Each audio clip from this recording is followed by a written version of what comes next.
Kevin Costner's 1990 directorial debut, Dances with Wolves, set the standard for modern historical epics. A big reason for its success was the talent of the actors who brought the tragic story to life. Let's take a look at what the cast is doing now, including the wolves themselves. From 1987 to 1993, Kevin Costner was on top of the cinematic world. Crowd pleasers mixed with prestige projects in his filmography, garnering praise from critics, and big box office receipts thanks to fans. His breakout role of Elliot Ness in 1987's The Untouchables snagged him major attention, which was followed by a string of now classic films, including No Way Out, Bull Durham, Field of Dreams, JFK, The Bodyguard, and A Perfect World. Tucked in the middle of those gems is the film that cemented his legacy, Dances with Wolves, which earned him 2 Oscars. A string of flops and poorly received films followed, including the much-derided Waterworld and The Postman, which he also directed. Still, Costner kept busy and continued to please fans in the decades to come with romantic comedies, thrillers, and further gallops into westerns. In fact, as patriarch John Dutton on Paramount's 2018 series Yellowstone, Costner has managed to find new success in the western genre.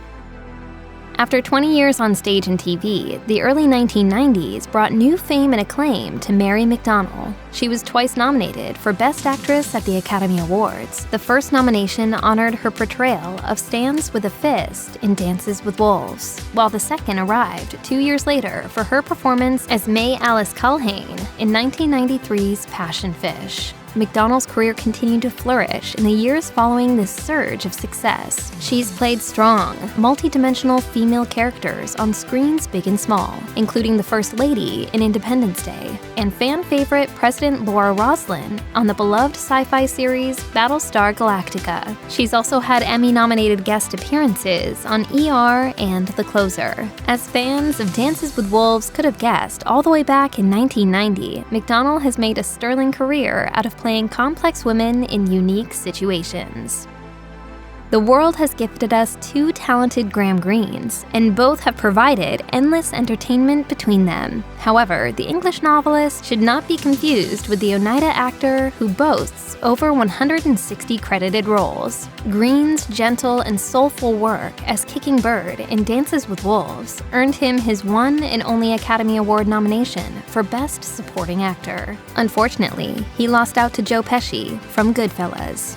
Greene did, however, take home a Grammy for Best Spoken Word Album for Children in 2000. For the album, Listen to the Storyteller. Among his other notable work are parts in Thunderheart, Maverick, The Green Mile, Skins, and Molly's Game, which reunited him with Kevin Costner. John Dunbar finds his spirituality through literally dancing with wolves, which is, of course, how he gets his name. Two Socks was the only wolf character in the film, but he was played by 2 different gray timber wolves, Teddy and Buck. Teddy did a majority of the work, with Buck serving as backup. This wasn't the only time the canine pair would work together. In fact, they were practically a double act. The 2 wolves paired up again for an episode of Star Trek, The Next Generation, as well as 1994's The Jungle Book. Buck gained the spotlight with a small, uncredited role in 1994's Lassie, with Teddy serving as his backup. After enjoying their long Hollywood career, the 2 wolves hung up their dancing and acting shoes and retired to California's Wolf Mountain Sanctuary. Teddy passed away around 1997, and Buck followed the year after. After watching Sam Waterston play a Native American in 1979's Eagle's Wing, Omaha Tribe member Rodney A. Grant knew he had to go to LA and bring some authenticity to the film industry. After a few minor roles, he broke through to the big time when he was cast in Dances with Wolves as Wind in His Hair.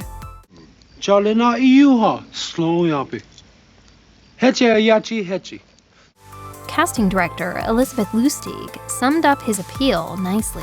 He had a great contrast in his personality between ferocity and childishness. The contrast between when he smiles and when he's serious is amazing. Not one to rely on Hollywood for a career, he also worked as a furniture mover when Dances with Wolves hit the big screen. Grant has also been very active promoting various causes close to his heart, including advocacy on behalf of Native American youth and fetal alcohol syndrome awareness. Grant has been busy on screen as well. However, the last few decades have seen him appear in everything from sci-fi projects like Ghosts of Mars to dramas like Don't Come Knocking.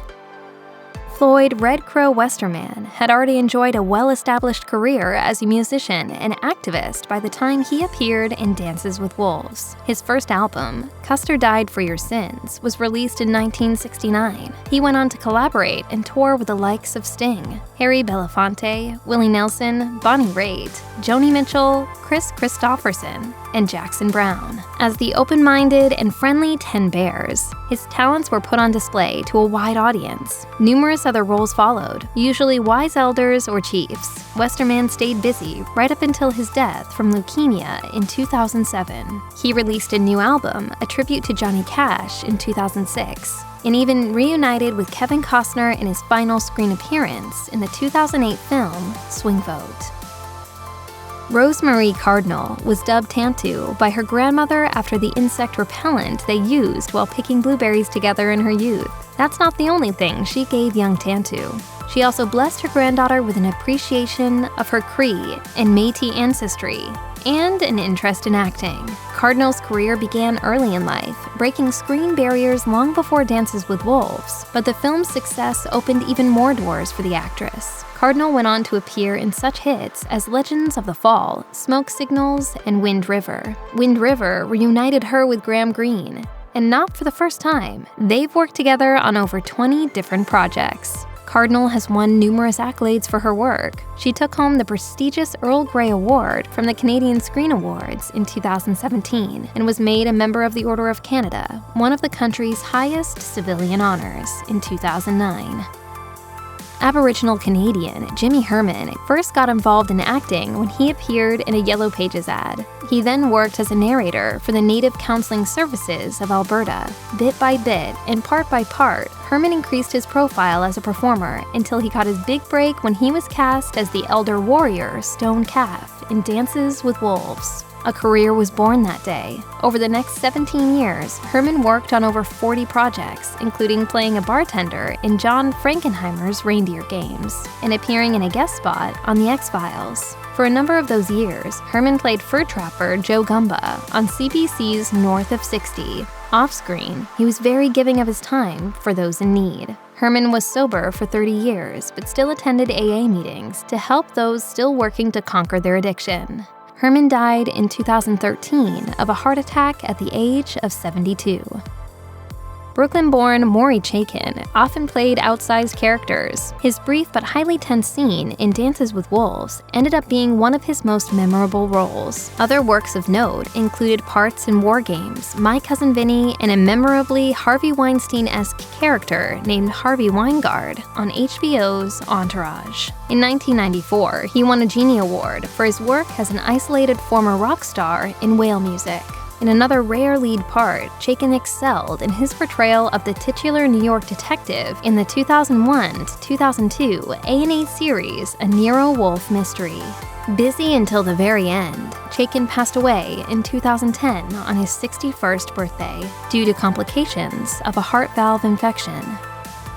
In a film without much room for laughter, Robert Pastorelli definitely brought some much-needed comic relief to Dances with Wolves as Costner's flatulent wagon chauffeur, Timmons. Pastorelli brought further smiles to the small screen, appearing as the title character's ever-present house painter Eldon Brunecki for 158 episodes of Murphy Brown. In 1999, Pastorelli's girlfriend and the mother of his child died under mysterious circumstances. Authorities eventually determined that she had killed herself.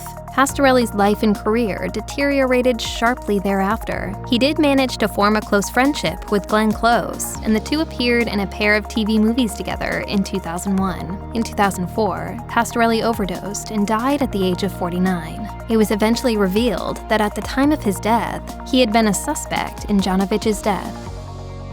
Nathan Lee Chasing His Horse, also known as Nathan Chasing Horse, born on the Rosebud Lakota Sioux Reservation, popped up in a few TV movies after appearing in Dances with Wolves. Things picked up in the 2000s. In the 2005 TV miniseries Into the West, he appeared as Sleeping Bear in 3 episodes. In 2015, Chasing Horse ran afoul of the Fort Peck Reservation and was banned from ever returning. Accusations of, quote, human trafficking, drug dealing, spiritual abuse, and intimidation of tribal members were cited as motivation for the ban.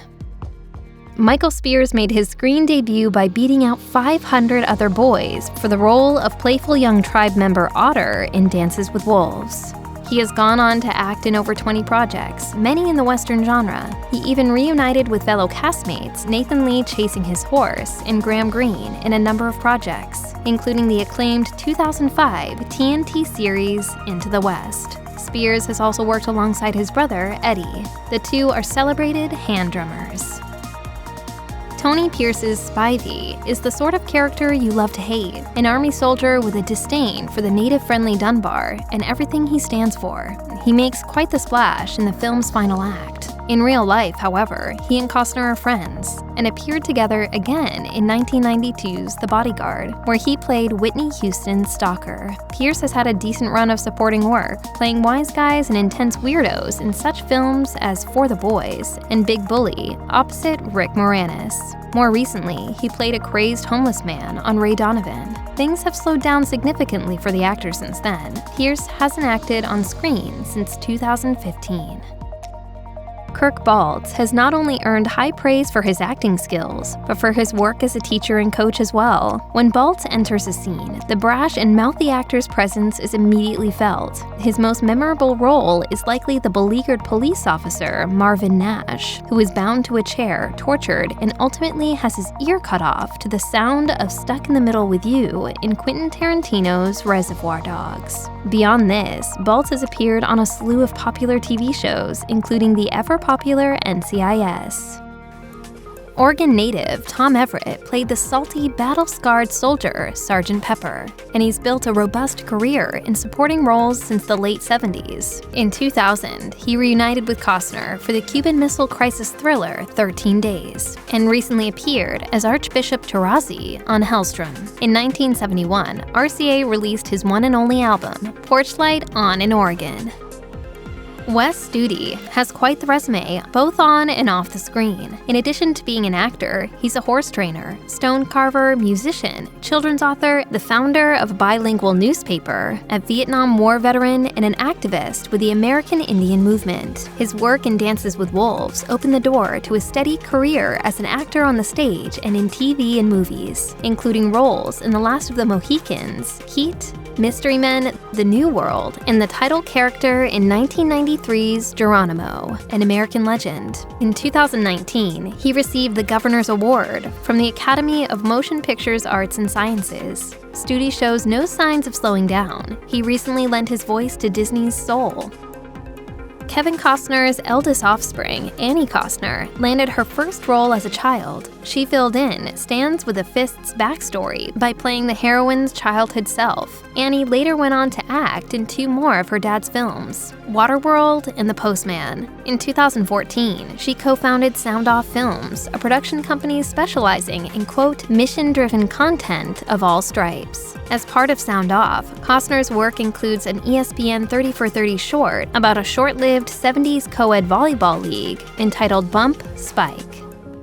Born Charles Adams Clavery, Charles Rocket first appeared on screen as a local TV news anchor in Colorado and Nashville. He then utilized his good humor and looks to land on Saturday Night Live for the 1980 to 1981 season. He was a major player and even managed to snag a seat at the Weekend Update desk. But after he dropped the F-bomb on air and clashed with other actors and producers behind the scenes, he and a few other cast members, including Gilbert Gottfried, were let go after 1 season. That dismissal did little to slow him down, as Rocket followed it up with roles in Dances with Wolves. We're charged with apprehending hostiles and recovering stolen property. Earth Girls Are Easy, and Dumb and Dumber. Sadly, Rocket committed suicide in 2005 at the age of 56. If you or anyone you know is having suicidal thoughts, please call or chat online with the National Suicide Prevention Lifeline at 1-800-273-TALK 8255 or text HOME to the crisis text line 741-741.